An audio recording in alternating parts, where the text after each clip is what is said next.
சொல்லக்கூடாதா? அப்ப உண்மையை ஒத்துக்கிறீங்க? அப்ப உண்மையை ஒத்துத்தானே திமுக காரங்க அடுத்து இப்ப கேள்வி கேட்பாங்க, என்னங்க நேரத்துல இருந்து எங்களுக்கு சப்போர்ட் பண்ணிட்டு நீங்க அவருக்கு போறீங்க? நான் திமுக காரன், திமுகவுக்கு தான் சப்போர்ட் பண்ணுவேன், அவருக்கு சப்போர்ட் பண்ணல. நல்லா புரிஞ்சுக்கோங்க, நான் அவருக்கு சப்போர்ட் பண்ணல, நான் திமுகவுக்கு தான் சப்போர்ட் பண்றேன், திமுக தான் நானு. ஆனா நாம் தமிழர் கட்சி கொண்டு போட்டுருவேன். அப்ப திமுகவுல காமாட்சி ஐயாவுக்கு இந்த தடவை இடம் இல்ல, எதுவும் செயல்படல, அதனால லைட்டா இங்கிட்ட ஒரு துண்டை போடுவோம் சீமான் பக்கத்து லைட்டா. ஏற்கனவே மறுமைன்னு வேற சொல்றீங்க, லைட்டா ஒரு காய் துண்டை போட்டு பாப்பா சீட்டு கிடைக்குது அப்படின்னு ஒரு ஐடியா இருக்கும். நான் திமுகலயே சீட்டு கேட்கல, நான் மாப்பிள்ளைகிட்ட போய் சீட்டு கேட்க போறேன். ஏயா நீங்க வாய்க்கு பத்தாத பேச்சு பேசுறீங்க? யாரு வந்தாலும் நாங்க சேர்த்துக்குவோம். இப்ப சீமான்ட்ட போய் எங்கள்ல இருந்து ஒரு 10 பேர் போய் போனான்னா அவரு சேர்க்க மாட்டேன் போடான்னு பத்திடுவாரா? இல்ல, திராவிட கொள்கையில அவங்க பண்றது பிடிக்கல, தமிழர்களுக்கு நல்ல செய்வாங்க நம்பி போனோம்னே, அவங்க பண்ணலனே, அதனால வந்துட்டோம்னே ஏத்துக்கிடுவாரு. ஆனா அவங்க அப்படி இல்லையே. நீங்க அவங்க தான் உங்களை தானே எதிர்க்கிறாங்க, திராவிடத்தை அங்கிருந்து வரவங்க எல்லாம். அதெல்லாம் சும்மா கட்டுக்கதை. நீ ஒண்ணு புரிஞ்சுக்கோ, அரசியல் என்பது சாக்கடை, அதுல எல்லாம் சங்கமம் தான். அதனால இதுல யாருமே புனிதர்கள் இல்லை. அடேங்க அப்பா, எனக்கு ஐயாவுக்கு எவ்வளவு பெருந்தன்மையான மனசு. அவர் தமிழர் இல்லை, அவரை கேள்வி கேளுங்கள், தமிழர் மட்டும்தான் ஆள வேண்டுமான்னு கடந்த காலம் அப்படி கொந்தளிச்சிங்க காமாட்சி ஐயா. இன்னைக்கு பொதுச் செயலாளர் வரலாம், அமைச்சரா வரலாம், விட்ட பிரதமரா வரலாம்னு கூட சொல்லி வாழ்த்துவீங்க போட்டிருக்கு. முத நாள் என்ன அதிமுகவோட இளைஞர் மாநாடு நடந்தது, அது திமுக மாநாடு தான். திமுக பணியன் முடிஞ்சு போன பின்னாடி இரவு நேரங்கள்ல உறங்க போற நேரத்துல அவங்க தூக்கம் வராம உட்காந்து சீட்டாடிக்கிட்டு இருக்கு, விளையாடிக்கிட்டு இருக்கானுங்கன்னா அதை எடுத்து வச்சுக்கிட்டு இது மாநாடு அவர் பேசுறதையும் அதையும் வச்சு கட் பண்ணி போட்டு காட்டுறது, இதெல்லாம் எல்லாமே கிராபிக்ஸ். அந்த ஆடியோ எங்கது இல்ல, வீடியோ எங்கது இல்ல, 100க்கு 100 உண்மை. ஏன் பாஜக கிட்டே போறீங்க? திமுக ஒன்றிய அரசு தான் இப்ப நமக்கு பாரு பல்வேறு வழிகள்ல ஒன்றிய அரசு தான் இப்ப தொந்தரவு கொடுக்குது. இப்ப அவங்க பதவியிலே இல்லாத ஒருத்தரை எதுக்கு பதவி இல்லாத ஒருத்தரை பத்தி நம்ம பேசணும்? அவரு எடப்பாடி அவர் பதவியில இல்ல, அவர் திரும்ப பதவிக்கு வரணுங்கிறதுக்காக துண்டு போடுறாரு. அவர் மறியல் பண்றேன், அதை பண்றேன், போராட்டம் பண்றேன்னு அவர் அறிவிக்கிறாரு. அது அவருடைய அரசியல், அவரை கண்டுக்கிற தேவையில்லை. அதை நான் தவறா சொல்ல இயலாது, ஏன்னா அது உண்மை. நாளைக்கு இவர் கூட சீமானு கூட அந்த மாதிரி போராட்டங்கள் பண்ணலாம், அவர் ஆட்சிக்கு வரணும்னு அவர் துடிக்கிறாரு, அது வேற விஷயம். அப்ப திமுகவோட எதிர்கட்சி பாஜகவா அதிமுகவா அப்படின்னு கேக்குறாங்கல்ல, இவங்க கடுமையா பாஜக விமர்சிக்கிறாங்க. பாஜக தான் எங்களுக்கு இப்ப எதிரி. அப்ப அதிமுக உங்களுக்கு? அதிமுக எங்களுக்கு சுஜிபி மேட்ரு. ஆமா ஆமா, அதிமுக பத்தி பேச இல்ல, அவர் கூட பயணிக்கும் போது அவர் சாப்பிடும் போது அவங்களுக்கு கட்சிக்காரருக்கு 2 சோறு கூட போட மாட்டாங்களா? தேசிய கட்சியில சோறு போட்டா கூட கொடுப்பாங்கப்பா. அந்த பணம் எல்லாம் எப்படி அவருக்கு வந்துச்சுங்கிறது முதற்கொண்டு எனக்கு தெரியும்பா. ஓ, யாருகிட்ட தொடர்பு வச்சிருக்கீங்க அப்ப பிஜேபி கூட? யாருகிட்ட அவர் பணம் வாங்கினாரு, அந்த பணத்தை எப்படி எல்லாம் செலவு பண்றாருங்கிறது எல்லாம் தெரியும். திமுகவுல இருந்துகிட்டு திமுகவுக்கு சப்போர்ட் பண்ணிக்கிட்டு திமுகவுக்காக கொடி பிடிச்சிக்கிட்டு திமுகவுக்கு முட்டு கொடுத்துக்கிட்டு இந்த பிஜேபிலையும் லைன் அடிக்கிறீங்க. Underground dealing. குக்கு செய்திகள் நேயர்களுக்கு வணக்கம். இன்றைக்கு நம்மோடு இணைந்திருப்பவர் தமிழ்நாடு நாயுடு பேரவையின் தலைவரும் திமுகவின் முன்னோடியுமான முனைவர் திரு காமாட்சி ஐயா அவர்கள். அவருடைய கேட்பதற்கு பல்வேறு கேள்விகள் இருக்கிறது. ஐயா வணக்கம். வணக்கங்க. என்னங்க வணக்கம், ரொம்ப சொணக்கமா இருக்கு இன்னைக்கு. ரொம்ப எப்பயும் சொணக்கம் இருக்காது, நல்லாதான் இருக்கீங்க, தெம்பா இருக்கேன், தைரியமா இருக்கேன். ஏன்னா கடந்த சில வாரங்களாவே பாத்தீங்கன்னா அப்படியே ஒரு காலத்துல நாம் தமிழர் சீமான் அவர்கள் கடுமையா ஐயா விமர்சிச்சுட்டு இருந்தார். இப்ப அடுத்து 2வது கட்சி அதுதான் வரப்போகுது அப்படின்றாரு. என்ன மாற்றம் திடீர்னு? மாற்றம் என்ன மாற்றம்? அதெல்லாம் மாற்றம் எப்பயும் இல்லை. நான் அவரை ஏத்துக்கிட்டு தான் இருக்கேன். அவருடைய கொள்கைகளை நான் ஏற்புடையதல்லங்கிறதுல எனக்கு மாற்று கருத்து இல்லை. அதே வேளையில அவர் செய்யக்கூடிய சில செயல்பாடுகள் இந்த தேர்தலில் அவர் இப்ப ஏற்கனவே 40 தொகுதிகளுக்கும் ஆட்களை நிறுத்தி பரப்புரையை ஆரம்பிச்சு பரப்புரை பண்ண ஆரம்பிச்சுட்டாரு. இத நல்ல முறையில நம்ம பார்த்து சிந்திச்சு பார்க்கணும். இல்ல என்ன தவறு செய்யறாருன்னு சொல்றீங்க? என்ன தவறு செய்யறாரு? தவறு என்ன செய்யறாரு அப்படின்னு கேட்டீங்கன்னா, அவர் ஒரு காலத்துல எங்களுடைய வாரிசு அரசியல்னு திராவிட மாடல் அரசை பற்றியும் திராவிட முன்னேற்ற கழகத்தை பற்றியும் தலைவருடைய குடும்பங்களை பற்றியும் விமர்சனம் பண்ணாரு. அவர் இன்றைக்கு அவருடைய குடும்பத்துல இன்றைக்கு அவருடைய துணைவியாருக்கு அவருடைய மைத்துனர்களுக்கெல்லாம் அவர் பொறுப்புகள் வழங்கிக்கிட்டு இருக்காரு. அப்ப அதுவும் ஈக்குவல் ஆகுது இல்ல. சரி, நான் என்ன சொல்றேன்னா, குற்றமற்றவர்னா எல்லாத்திலும் குற்றமற்றவர்களா இருக்கணும், எல்லாத்துலயும் பொறுப்பு துறப்புனா எல்லாத்துலயும் பொறுப்பு துறப்பா இருக்கணும். அதை விட்டுட்டு நான் பண்ணுவேன் அது தப்பு இல்லை, நீங்க பண்ணா தப்பு, இல்ல அப்படிங்கிறது அவர் வந்து தப்பு. சொல்றாரு, இன்னைக்கு அப்பா வராரு, புள்ள வராரு, பேரன் வராரு, இதுதானே வாரிசா சொல்றாங்க. இன்னைக்கு வந்து மைத்துனர் வராரு, கட்சியில பணி செஞ்சிருப்பாங்க, மைத்துனர் வருவாரு. அத ஒண்ணும் அவர் சொல்லலையே. மனைவின்னா மனைவி கட்சியில பணி செய்யறதுக்காக வந்திருக்காங்கன்னு யாருக்கும் சீட்லாம் குடுக்கலையே அந்த மாரி. இங்க பாரு கண்ணு, இன்னைக்கு மனைவி வந்திருக்காங்க. நான் ம், அவங்களுக்கு பொதுச் செயலாளரா வர்றதுக்கு கூட தகுதி இருக்குன்னு தான் சொல்லியிருக்கேன். ம், ஏன்னா அது படிச்ச பிள்ளை. ம், அரசியல் அவங்க அப்பாகிட்டயே நெறைய கத்துக்கிட்டது தான். ம், அதனால அது பொதுச் செயலாளர் கூட அந்த கட்சியில வரலாம். நான் வேண்டான்னு சொல்லல. ம், அது பொதுச் செயலாளரா வரணும். நாளைக்கு அது ஃபைனான்ஸ் மினிஸ்டரா வரணும். ம். அப்படிங்கிற எண்ணம் கூட எனக்கு இருக்கு. அடேங்கப்பா! எனக்கு ஐயாவுக்கு எவ்வளவு பெருந்தன்மையான மனசு. ஆமா. அவரு தமிழர் இல்லை. அவரை கேள்வி கேளுங்கள். தமிழர் மட்டும் தான் ஆள வேண்டுமான்னு கடந்த காலம் அப்படியே கொந்தளிச்சீங்க காமாட்சி ஐயா. இன்னைக்கு அவர் வந்து பொதுச் செயலாளர் வரலாம், அமைச்சரா வரலாம், விட்டா பிரதமரா வரலாம்னு கூட சொல்லுவீங்க, வாழ்த்துவீங்க போல இருக்கு. ஆமா. அவரு ஏற்கனவே வந்து அந்த காலகட்டங்கள்ல எங்கள ரொம்ப கழுவி ஊத்துனாரு. ம். தெலுங்கர்கள் அவருங்க இவங்கன்னு என்னை பத்தி பல விதமான பேச்சுக்கள்லாம் வந்ததில்ல. நம்ம தெலுங்கர் தானே சொல்லணும். தமிழர் இங்க தானே பாரு, சொல்லணும். நாங்க தமிழர்கள் தான். நாங்க தெலுங்கர் இல்ல. இது தெலுங்கு எல்லாம் தமிழர்கள். திராவிடர்கள். முடிவு பண்ணுங்க. ம். 5 மொழி குடும்பங்கள் எல்லாமே சென்னை மாகாணமா இருக்கும்போது எல்லாமே இங்க தான் நாங்க வாழ்ந்து வந்தோம். இது ம். எங்க மண்ணு, எங்களுக்கான மண்ணு. இது எல்லாம் தமிழ் குடும்பம் தான். தமிழ் ம். குடும்பத்திலிருந்து வந்த மொழிகள் தான் பிற மொழிகள் எல்லாமே. ம். திராவிட மொழிகள். அது ம். திராவிட மொழி குடும்பம். இல்ல உங்கள வந்து அவர் ஒண்ணும் எதிர்க்கலையே. அவர் வந்து இன்னைக்கு வந்து நீங்க யாருமே வாழக்கூடாதுன்னு சொல்லலையே. நாங்க ஆளப் போறோம் தானே சொல்றாரு. தமிழர்கள் தான் தமிழ்நாட்டுல ஐயா, ஆளுவோம் தானே அவர் சொல்றாரு. ஆளட்டுய்யா. அவர் ஆள்ந்தா அவர் யார் வேணாம். அப்ப நாங்க இவருக்கு ஓட்டு போடுவோம். இவர் மாத்திரம் ஆட்சிக்கு வரணும்னா நாங்க என்ன அப்ப முட்டாளா? கேனையா? அப்ப நீங்களும் ஆட்சி பண்ணணும்ன்றீங்க. அப்புறம் ஆ. அப்ப நாங்க ஆந்திரால போய் தெலுங்கானால போய் ஆட்சி பண்ணுங்க அப்படின்னு தானே அவர் சொல்றாரு. அவ தமிழ்நாட்டுல அவ நாங்க அவ ஆண்டு அவர போறோம். அவர போய் கேரளால போய் ஆட்சி பண்ண சொல்லு. ம். சொல்லு கேரளாவுக்கு. சரி எந்த அடிப்படையில நீங்க வந்து இன்னைக்கு நாம் தமிழர் வந்து 2ஆம் இடம் வரப்போகுதுன்னு சொன்னீங்க? எதுவும் ரகசிய தகவல் எதுவும் வந்துச்சா? இல்ல இன்னமும் புலன் விசாரணை பண்ணீங்களா? இல்ல. இப்போ எனக்கு கிடைச்ச காவல்துறையில இருக்கக்கூடிய என்னுடைய நெருங்கிய நண்பர்கள்லாம் இருக்காங்க ஹை லெவல்ல. ம். மத்திய, மாநில அரசுல. அவங்களுடைய ரெக்கார்ட்ஸ் எல்லாமே வந்து சில பரவலான செய்திகள் வந்து சீமானுக்கு வந்து வாக்கு சதவீதம் கூடியிருக்கு. ம். அனைத்து இந்திய அண்ணா திராவிட முன்னேற்ற கழகமோ, பாரதிய ஜனதாவுக்கோ கூட கொஞ்சம் வாக்கு இவரை காட்டிலும் குறைவா தான் இருக்கு. ம். அதனால கண்டிப்பா வந்து திராவிட முன்னேற்ற கழகத்துக்கு அடுத்த இடத்துல வந்து சீமான் வர்றதுக்கு ம். பாசிபிலிட்டிஸ் இருக்கு ம். அப்படின்னு எனக்கு அப்ப கிடைச்ச தகவல். திமுகவுல காமாட்சி ஐயாவுக்கு இந்த தடவை இடம் இல்ல, எதுவும் வந்து செயல்படல. அதனால லைட்டா இங்கிட்ட ஒரு துண்ட போடுவோம் சீமான் பக்கத்து லைட்டா. ஏற்கனவே மருமைன்னு வேற சொல்றீங்க. லைட்டா ஒரு துண்ட போட்டு பார்ப்போம் சீட்டு கிடைக்குது அப்படின்னு ஒரு ஐடியா இருக்குமோ ஒருவேளை. நான் திமுகலயே சீட்டு கேட்கல. நான் ம். வந்து மாப்பிள்ளைகிட்ட போய் சீட்டு கேட்க போறேன். ஏயா நீங்க வாய்க்கு பத்தாத பேச்சு பேசுறீங்க? ம். நான் வந்து இல்ல 1, 2 இடம் கொஞ்சம் காலியா இருக்காமே. இல்ல அப்பப்ப இப்ப தூக்கிட்டு போடுறாங்களாமே. நான் வந்து உண்மைய சொன்னதுக்கே, சில வார்த்தைகள சொன்னதுக்கே நீங்க அவருக்கு சொம்படிக்கிறீங்களான்னு கேட்க ஆரம்பிச்சுட்டீங்க. ம். நான் இனி அங்க போய் துண்டு போட்டேன்னாக்க நீ என்ன மாரி கேட்க மாட்டீங்க? இல்ல கடந்த காலத்துல நீங்க தானே அப்படி பேசுனீங்க. அவர் நான் தமிழர்களே இப்பயும் அப்படி இப்படின்னு. பேசுறேன். இப்ப 2ஆம் இடம் வந்தோம்னு சொல்றீங்களே. நான் இப்ப அதுக்காக உண்மைய சொல்லக்கூடாதா? அப்ப உண்மையை ஒத்துக்கிறீங்க அப்ப. உண்மைய ஒத்துத்தானே ஆகணும். திமுக காரங்க அடுத்து இப்ப கேள்வி கேட்பாங்க.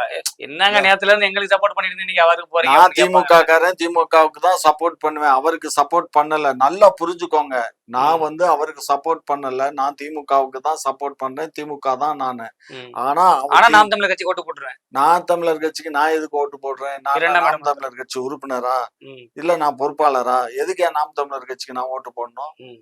எனக்கு யாருக்கு ஓட்டு போடணுங்கிறது எனக்கு தெரியும்யா. நான் போடுவேன்யா. எங்க கட்சிக்கு தான் நாங்க ஓட்டு போடுவோம். ம். எந்த திமுக தொண்டனும் மாறி ஓட்டு போட்டதா சரித்திரமே கிடையாது. 1000 தான் எங்களுக்கு கெடுதல் பண்ணா கூட திமுகவுக்கு தான், அந்த உதயசூரியனுக்கு தான் நாங்க வாக்களிப்போமே தவிர வேற சின்னத்துல மாத்தி போட மாட்டோம். ம். ஒரு விஷயம் தெரியுமா? நான் கட்சி வச்சு நடத்தும்போது கூட எனக்கு வந்து நான் அப்பவும் கூட திமுகவுக்கு தான் ஓட்டு போட்டேன். ம். புரிஞ்சதா? இல்ல திமுகவுக்குன்னு யாருமே தொண்டர்கள் இல்லையா, நிர்வாகிகள் இல்லையா, எல்லாரும் நாம் தமிழர் இருக்கிறவங்க எல்லாம் காசை கொடுத்து கூட்டிட்டு வராங்கன்னு ஒரு கடுமையான விமர்சனம் இருக்கு. அங்க இருந்து நேரம் இங்கதான் வர்றாங்களாம். கூட்டிட்டு வந்துடுறாங்க கையோட போய் வீட்டுல போய் அப்படின்றாங்க. ஏன் இங்க இந்த ஆளே இல்லையா? வேலூர்ல இந்த 150 பேர் விலை வந்து ஜாயின் பண்ணாங்களா? அதை வச்சு விலை கேட்கலையா? வந்தாங்களா கூட்டிட்டு வந்தாங்களே. நாங்க இல்ல எதுக்கு? பேசிக்கிறாங்க ஊருக்குள்ள அதை கூட்டி வந்ததா அதாவது சொல்றாங்க. அப்படியெல்லாம் சொல்லாதீங்க கண்ணு. நாங்க ஏன் போய் ஒரு கட்சியை உடைக்கிற வேலை எங்கள்கிட்ட இல்ல. ஒரு கட்சி நல்ல முறையில அவர் செயல்படுறாரு, செயல்படட்டும். அவரே ம். சொல்றாரு திமுக எங்க பங்காளிங்கிறாரு. ம். அப்படி இருக்கும்போது நாங்க எதுக்கே அதை உடைக்க போறோம்? இப்ப அவர் அந்த நாம் தமிழர் இருந்திருந்தா அவங்க எல்லாம் திமுகவோட எதிரி தானே, திராவிடத்தை ஒழிக்கணும் தானே அவங்க எல்லாம் குரல் கொடுத்து சீமான் பக்கம் நின்னாங்க. இன்னைக்கு அவங்களே கட்சிக்கு வரும்போது எப்படி நீங்க கத்தியை தூக்கிட்டு சுச்சுப்பீங்களா வர போடாம? எப்பா ஒரு விஷயம் நல்லா புரிஞ்சுக்கோ. ம். அரசியல்ல நிரந்தர பகையும் இல்ல, நிரந்தர உறவும் இல்ல. கொள்கைன்னு ஒண்ணு இருக்குல்ல, நாம் கொள்கையை தமிழருக்கு. நாங்க விட்டு கொடுக்க மாட்டோம். அவங்க விட்டு கொடுக்க மாட்டாங்கல்ல கொள்கை. இன்னைக்கு திராவிட கட்சிகளுக்கு எதிராக தானே அவங்க நாம் தமிழரோட கை கொடுத்து நின்னாங்க தம்பிகள்லாம். அதே தம்பியில 10 தம்பியில நீங்க இன்னைக்கு ஒரு கட்சிக்குள்ள சேர்த்தது ஓரப்படாம கத்தி இடுப்புல சொருவுறதுக்கு சம்பந்தம் தானே. இங்க பாரு, நீ நல்லா புரிஞ்சுக்கோ. ம், எங்களுடைய திராவிட கட்சியில, திராவிட மாடல் ஆட்சியில எல்லாமே வந்து நல்ல முறையில தான் இருக்காங்க. ம், இப்ப கடந்த 2 ஆண்டு காலமா எங்க கட்சியில இருந்து செயல்பட்டுட்டு வர்றாங்க. ம். நல்ல முறையில தான் செயல்படுறாங்க. அதுல ஒண்ணும் மாற்று கருத்து இல்லையே. ம். நல்லா தானே போயிட்டு இருக்கு. இல்ல, உயிருக்கு உயிரான உதயசூரியன் சின்னத்திலே வாக்கு செலுத்தக்கூடிய உயிர் நாடி தொண்டர்கள் இருக்கும்போது எதுக்கு அடுத்த கட்சியில இருந்து வரவங்கள கட்சியில சேர்த்துக்கிறீங்க? கண்ணு, நாங்க யாரையும் இழுக்கல. ம். கட்சிக்கு வரணும்னு சொல்றவங்கள நான் வேண்டான்னு எப்படி சொல்ல முடியும்? உங்க இது வந்து கொள்கையை ஜனநாயக ஏத்துக்கிறாங்க கட்சி. அப்படின்றீங்க. இது ஜனநாயக அரசியல் கட்சி. ம். யாரு வந்தாலும் நாங்க சேர்த்துக்குவோம். இப்ப சீமான்ட்ட போய் எங்கள்ல இருந்து ஒரு 10 பேர் போய் போனான்னா அவரு சேர்க்க மாட்டேன் போடான்னு பத்திடுவாரா? இல்ல, திராவிட கொள்கையில அவங்க பண்றது பிடிக்கல, தமிழர்களுக்கு நல்ல செய்வாங்க நம்பி போனோம்னே, அவங்க பண்ணலனே அதனால வந்துட்டோம்னே ஏத்துக்குவாரு. ஆனா அவங்க அப்படி இல்லையே. நீங்க அவங்க தான் உங்களை தானே எதிர்க்கிறாங்க, திராவிடத்தை அங்கிருந்து வரவங்க எல்லாம். அதெல்லாம் சும்மா கட்டுக்கதை. நீ ஒண்ணு புரிஞ்சுக்கோ. ஆ. அரசியல் என்பது சாக்கடை. ம். அதுல எல்லாம் சங்கமம் தான். அதனால இதுல யாருமே புனிதர்கள் இல்ல. ம். அரசியல் என்பது அதுதான். அதுல எல்லாரும் மூழ்கித்தான் ஆகணும். மூழ்கித்தான் முத்தெடுக்கணும். இல்ல, ஒருவேளை முத்தெடுக்க முடியாது. ஒருவேளை விமர்சனம் கடந்த காலத்துல சொன்ன மாதிரி எல்லாரும் திமுக அதிமுக எல்லாம் வயசான செட்டு தான் இருக்கிறாங்க, இளைஞர்கள் யாரும் இல்ல, எல்லாரும் இளைஞர்கள் ஃபுல்லா சீமான் பக்கம் இருக்காங்கன்னு சொன்னதுனால ஒருவேளை நம்மளுக்கு ஒரு 4 இளைஞர்களை வேணுன்றதுனால சேர்க்கறதுல ஆர்வப்படுறாரோ ஒருவேளை. இங்க பாரு நீ. அப்ப இளைஞர்கள் இல்லையா திமுகல? இளைஞர்கள் இல்லையா? இளைஞர்கள் எல்லாம் ஓஏபி வாங்குற டிக்கெட் தான் இருக்காங்க. இல்ல. அதெல்லாம் வந்து வாய்க்கு பத்தாத பேச்சு. ம், இளைஞர்கள் கூட்டம் எங்கள்கிட்ட எப்படி இருக்குங்கிறத நீ பாரு, பொறுத்து இருந்து பாரு. ம். இந்த தேர்தல்ல பாரு. இளைஞர் அணி மாநாட்டுல பார்த்தோமே, சீட்டு விளையாண்டுக்கிட்டு டான்ஸ் ஆடிக்கிட்டு. அது முத நாள் எடுத்ததுப்பா. ஏப்பா, முத நாள் இரவு போய் எடுத்து வச்சுக்கிட்டு மறுநாளைக்கு நீ அத படம் போயில உள்ள பிட்டு சேர்த்து விட்டுக்கிட்டு எங்களை ஏன்டா இந்த அசிங்கம் பண்றீங்க? முத நாள் என்ன அதிமுகவோட இளைஞர் மாநாடு நடந்தது? அதுவும் திமுகவோட தானே. திமுக மாநாடு தான். திமுக பணியன். முடிஞ்சு போன பின்னாடி இரவு நேரங்கள்ல உறங்க போற நேரத்துல அவங்க தூக்கம் வராம உட்காந்து சீட்டாடிக்கிட்டு இருக்கு, விளையாடிக்கிட்டு இருக்கானுங்கன்னா அதை எடுத்து வச்சுக்கிட்டு இது மாநாடு அவர் பேசுறதையும் அதையும் இதையும் வச்சு கட் பண்ணி போட்டு காட்டுறது, இதெல்லாம் வந்து எல்லாமே கிராபிக்ஸ். அந்த ஆடியோ எங்கது இல்ல, வீடியோ எங்கது இல்ல. 100க்கு 100 உண்மை. பாலிமர் செய்தியில லைவ் ப்ரோக்ராம் காட்டினானே, அதுல எப்படி லைவ் காட்டினா அதை பிடிச்சி செக் பண்ணி பாரு. எல்லா கண்ணு முன்ன காலம் தான் கண்ணு கஷ்டம். இப்ப ஒண்ணுமே இல்ல. இப்ப நீங்க பேசுறீங்க, நான் கிரீன் மேட்ல உட்காந்துருக்கேன், நீங்க அங்க உட்காந்துருக்கீங்க. நம்ம வேற எங்கேயோ உட்காந்துருக்க மாதிரி இப்ப எடுத்து படம் போடுறோமா இல்லையா? அப்ப இந்த காவாலயான்னு சாங் போட்டு தொண்டர்களை உற்சாகப்படுத்துறாங்களே, அது இளைஞர்களுக்கா முதியவர்களுக்கா அங்க திமுக மாநாட்டுல? அது வந்து அவங்கள்ட்ட தான் கேட்கணும். யார்? திமுக காரங்கள்ட்ட. திமுக காரங்கிட்ட இல்ல. அத பார்த்தாங்கல்ல, அவங்கள்ட்ட கேட்கணும். காவாலங்கிற பாட்டு நீ கேட்கலையா? இல்ல, திமுகவுடைய உயிர்நாடி தொண்டர்கள் சொன்ன இளைஞர்கள் உட்கார்ந்து ரசிச்சுக்கிட்டு இருந்தாங்க முன்னாடி மேடைக்கு. நீ கேட்டியா இல்லையா அந்த பாட்டை? நான் டிவில கேட்டேன். பார்த்தே இல்ல? டிவில மாநாட்டுக்கு போல. டிவில கேட்டே இல்ல? பார்த்தே இல்ல? தனிப்பட்ட முறையிலும் பார்த்தே இல்ல, கேட்டே இல்ல? அப்புறம் என்ன? கொள்கை பிடிப்போட உயிருக்கு உயிரா வந்த தொண்டர்கள், அதாவது இன்னைக்கு எங்க இளைஞரோட நீங்க தலைவரோட உதயநிதி அவருடைய பேச்சை கேட்கணும்னு வந்த தொண்டர்கள்லாம் வந்து ஒரு பக்கம் பேசிட்டு இருக்காரு, ஒரு பக்கம் சீட்ல இருக்காங்க. அத கிராபிக்ஸ் மூடியாச்சு. உண்மைதான். ஒரு பக்கத்து டான்ஸ் போட்டு கவர்ச்சி நடனம் போட்டு கூட்டத்தை சேர்த்தீங்கன்னு ஒரு விமர்சனம் வச்சாங்க. அது 10ஓட 11ட்டீங்க. அதுக்கு முன்னாடி நாட்டுப்புற கலை நடந்துச்சுன்னீங்க. வேற என்னதான் பண்ணி கூட்டத்துக்கு ஆள் சேர்க்கறதுன்னு கேக்குறீங்க? கூட்டத்துக்கு நாங்க சேர்க்க வேண்டியதுலப்பா. கூட்டம் தானா வந்த கூட்டம்ப்பா, தானா வரும்பா. தானா சேர்ந்த கூட்டம். தானா சேர்ந்த கூட்டம் தான். நாங்க ஒன்னும் காசு பணம் கொடுத்தெல்லாம் யாரையும் கூட்டிட்டு வர்ற நிலையில நாங்க இல்ல. திமுக எப்பயுமே பணம் கொடுத்தெல்லாம் கூட்டத்தை கூட்டாதியா? கூட்டாது. அது எங்க கொள்கைக்கு விரோதம். அப்ப இந்த சேலத்துல நடந்தது பூராமே கிராபிக்ஸ். எல்லாமே கிராபிக்ஸ் இல்ல. நீங்க இந்த மாதிரி ஒட்டு கிட்டு எல்லாம் பண்ணது கிராபிக்ஸ். அங்க கூட்டம் இருந்தது, மக்கள் வந்தாங்க, லட்சக்கணக்கான ஜனங்கள் வந்து கலந்துகிட்டதெல்லாம் உண்மைதான். சாப்பாடு என்ன தூக்கிட்டு போனதெல்லாம் உண்மைதான். ஆமா ஆமா, அதெல்லாம் சாப்பிட்டுட்டு மீதம் இருந்தது வேஸ்ட் ஆயிடும்னு எல்லாம் எடுத்துட்டு போனாங்க. பறிச்சுட்டு போனதால செய்தியில பறிச்சுட்டு போல, எடுத்துக்கிட்டு தான் போனாங்க. நாங்களும் கட்சிக்காரங்க தான், அதிமுக சமைக்கிறவங்கள எங்களுக்கு ஒண்ணு கூட இல்ல, தூக்கிட்டு போயிட்டாங்கன்னு சொல்லி போனது மாதிரிலாம் பார்த்தேன். ஆமையா, எல்லாரும் அதாவது சாப்பாடு வந்து மீதம் இருக்குதுன்னா சாப்பிட்டது போக மீதத்தை எல்லாம் அவன் புள்ள குட்டிகளுக்கு வேணும்னு எடுத்துட்டு போறான். இல்ல மற்ற கட்சி கூட்டம் நடக்கும்போது அந்த மாதிரி பார்க்க முடியல. திமுக காரங்க தான் நடத்தினாலே ஏயா பண்றான்னு மற்ற சொல்றாங்களே. கட்சி மாநாட்டுல மலை மாதிரி குமிஞ்சு கிடச்சிச்சு, எவனுமே திங்காம பூரா கிடந்துச்சு, ஆடு மாடு கூட திங்க மாட்டாம, அதெல்லாம் என்ன பண்றாங்க? இல்ல திமுக கூட்டம் நடக்கும்போது எல்லாம் சமயக்கட்டுல நின்னாங்கன்னு சொல்றாங்க. சமயக்கட்டுல நின்று எல்லாமே பிரியாணி நல்லா வயிறார சாப்பிட்டாங்கல்ல, எல்லாம் வாழ்த்துட்டு போனாங்கல்ல. 50,000 கிலோ கறி, புரிஞ்சுக்கோ. 50,000 கிலோ கறி. ஆமா, பிரம்மாண்டமான சமையல். ஆமா, அதே மாதிரி 50,000 கோழிக்கறி, இவ்வளவும் கிட்டத்தட்ட 1,00,000 கிலோ கறி போட்டு நாங்க பிரியாணி சமைச்சு அவ்வளவும் தீர்ந்து போயிருக்குன்னா எப்படி தீர்ந்தது? மக்கள் வந்ததுனாலதான் தீர்ந்தது. எங்க அப்பா எவ்வளவு செலவு பண்ணி தடபடலாம் இளைஞர்கள் உற்சாகப்படுத்தி அதே கேள்விதான் கேட்டாங்க அந்த மாநாடு முடிஞ்ச மறு கையோட. சென்னை வெள்ளத்துல பாதிக்கப்பட்டு மக்கள் எல்லாம் சோத்துக்கு திண்டாடும் போது திமுகவோட கட்சி மனத்துல இருந்து நிர்வாகிகள் தொண்டர்களை யாராவது ஒரு புலி சாதமாவது போட்டாங்களான்னு கேட்டாங்க. யார் போடல? தின்னு விட்டு இப்படி எல்லாம் பேசுறதும் வயிற்றுல வயிற்றால தாண்டா போகும் உங்களுக்கெல்லாம். எல்லாரும் தானே, எல்லாத்துக்கும் தானே நாங்க சாப்பாடு எல்லாம் தயார் பண்ணி. கேளுங்க மக்கள், நல்லா கேளுங்க. நாங்க எவ்வளவு போட்டோம் மக்களுக்கு, நாங்க தயார் பண்ணி கொடுத்துக்கிட்டு தான் இருந்தோம். கொடுக்காம யாரையும் பட்டினி போடல. ஏதோ ஒரு நேரம் 2 நேரம் வேணா ஆப்சண்டா இருக்கும். நாங்க சுதாரிச்சுட்டு அதை கொடுக்க ஆரம்பிச்சிட்டோம் எல்லாரும். நானே ஒரு நாளைக்கு சாயந்தரம் மட்டும் 500 பேர்களுக்கு நானே பொட்டலம் போட்டு கொண்டு போய் கொடுத்துட்டோம். அப்ப மாநாட்டுல வந்து இத்தனை பேருக்கு இத்தனை ஆயிரம் கிலோ கறி, இத்தனை ஆயிரம் கிலோ கறி விருந்துன்னு ஒரு செய்தியில வருது. அது மாதிரி வெள்ளத்தன்னைக்கு திமுகவுடைய சார்பா மாவட்ட செயலர் போட்டாங்க, திமுக கட்சி பணத்துல இருந்து கொடுத்து இவ்வளவு போட்டு ஒரு செய்தி கூட நம்ம பார்க்கவே இல்லை. ஒருவேளை நான் தான் பார்க்கல. அதுதான் செய்தி பூராம இருட்டடிப்பு பண்ணிட்டானுங்கல்ல. அவ்வளவு செஞ்சா இருட்டடிப்பு பண்ணிட்டாங்க. எல்லாமா ஒன்றிய அரசினுடைய வேலை. சேட்டலைட்ல இருந்து ஒரு வேலை திமுக செய்யற நல்லதெல்லாம் மறைச்சிட்டாங்களோ? ஒரு வேலை அதெல்லாம் மறைச்சிட்டானுங்க. எங்க சன் டிவில, கலைஞர் டிவில எல்லாம் போட்டாங்க பாருங்க. அதெல்லாம் நல்லா போட்டாங்க. ஆனா விவசாயிகள் பிரச்சனை மட்டும் அதுல போட மாட்டாங்க. விவசாயி பிரச்சனை ஏன் போடல? விவசாயிகள் பிரச்சனை, அங்க போராட்டம், இங்க போராட்டம், அதையும் சன் டிவில சால்வ் ஆயிருச்சு. இங்க மக்கள் வந்து சிப்காட்ல வந்து இளைஞர்கள் எங்களுக்கு வேணும் கொடுக்க மாட்டோம்னு சொன்னா அதை போட மாட்டாங்க. அங்கிட்டு வந்து எங்களுக்கு சிப்காட் தான் வேணும் அப்படின்னு ஒரு 10 பேர் சொன்னா அதை போடுவாங்கன்னு சொல்லி 5000 பேர் உட்காந்துருந்தான். 200 பேர் உட்காந்துருந்தான்.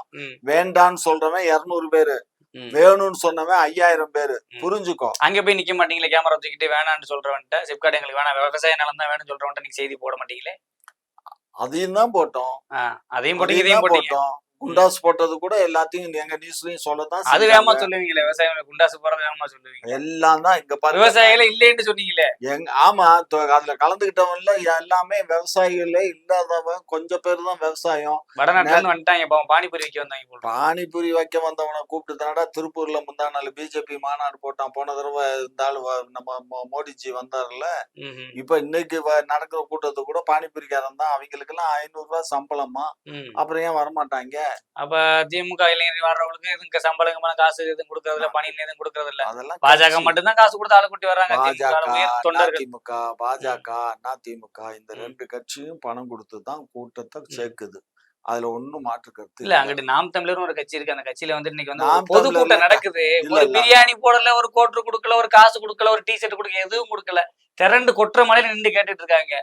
அப்படி இருக்கணுமா இல்லையா கூட்டம்னா? இது ஒரு கூட்டமா கேக்குறாங்கல்ல. அதெல்லாம் வாஸ்தவம் தான். சீமானுக்கு கூட்டம் வருது, ஓட்டு வருமா? ஓட்டு தான் வந்திருக்கேன், 30 லட்சம் ஓட்டு வந்திருக்கேன். நீங்க தானே சொல்லிருக்கீங்க 2வது இடத்துக்கு அடுத்து வர போறாரு. இப்பதானே சொல்றேன், பொறுத்திருந்து பாரு. சீமான் வந்து அவரு இப்படியே போயிட்டு இருந்தாருன்னா நல்ல முறையில மக்கள் மத்தியில அவருக்கு ஒரு மரியாதை வரும். அவ்வளவுதான். இல்ல இன்னைக்கு வந்து சீமான் அவர் வந்து வேட்பாளர் வந்து முதல்ல ஒரு வேட்பாளரை போட்டுட்டு அதுக்கப்புறம் திருப்பி வந்து மறுநாள் மாத்திடுறாரு. இது உட்கட்சி பூசல் இருக்குது, நிர்வாகிகளுக்குள்ள வந்து எனக்கு சீட்டு கொடுக்கல உனக்கு சீட்டு கொடுக்கணும்னு சொல்லி பஞ்சாயத்து வருதுன்றாங்க. ஏன் இப்படி நீங்க கேட்டீங்களா அவர்கிட்ட? எந்த கட்சியில தான்ப்பா அந்த பிரச்சனை இல்ல. என்னமோ அவர் கட்சியில தான் பிரச்சனை இருக்க மாதிரி ஊதுற. இப்படியே போயிட்டு இருந்தா 2வது இடத்துக்கு வந்துருவாங்க. எந்த கட்சியில பிரச்சனை இல்ல. எல்லா கட்சியிலயும் சீட்டு கிடைக்காதவன் தப்பா தான் பேசுவான். நான் தனிச்சு போட்டி போடுறேன்பா. இதெல்லாம் எல்லா கட்சியிலும் திமுகலயும் இருப்பான், காங்கிரஸ்ல இருப்பான்.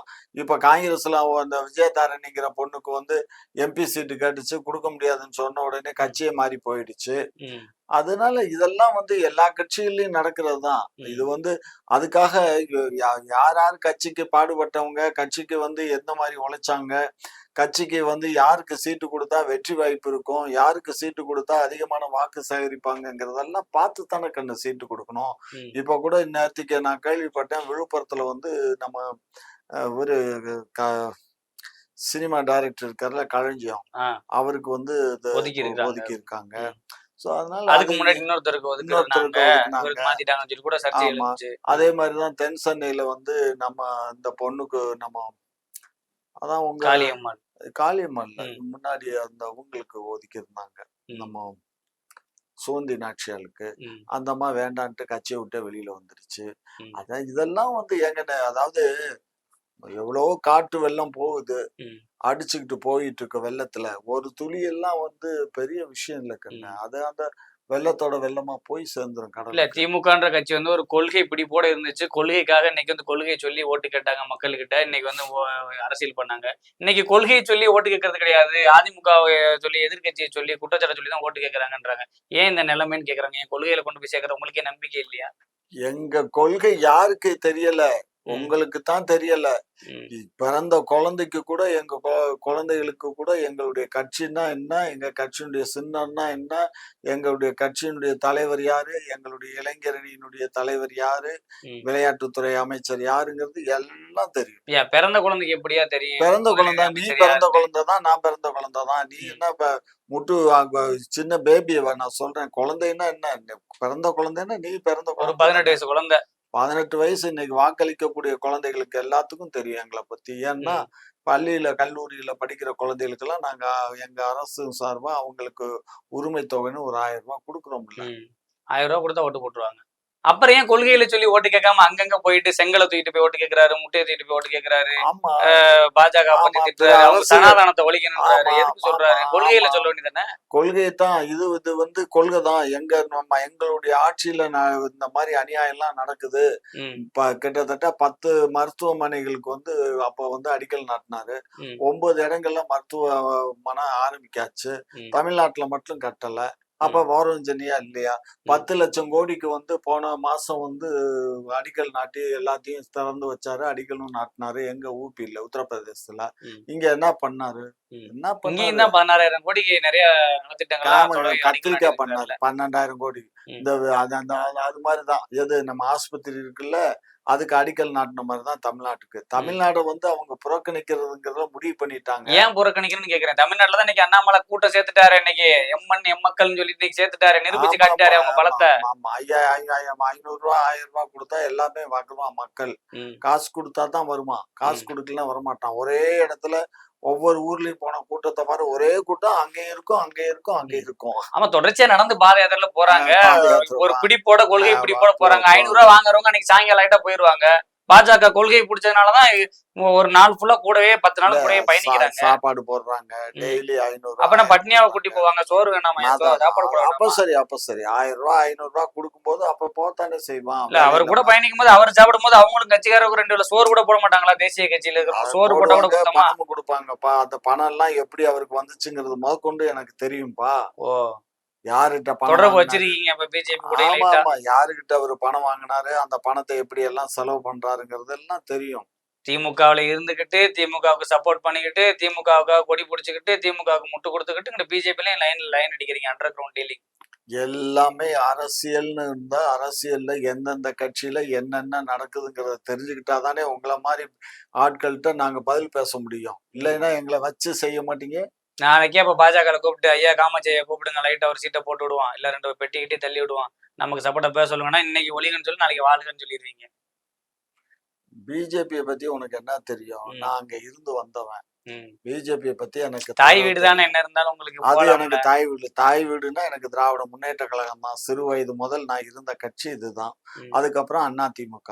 அது இடையில வந்தது.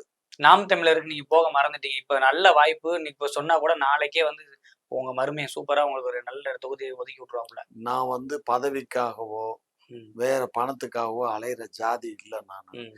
என்னை பொறுத்தமட்டிலும் கொள்கை பிடிப்பு அதுக்காக இருக்கக்கூடியவன். அவ்வளவுதான். ம். புரிஞ்சுக்கோங்க.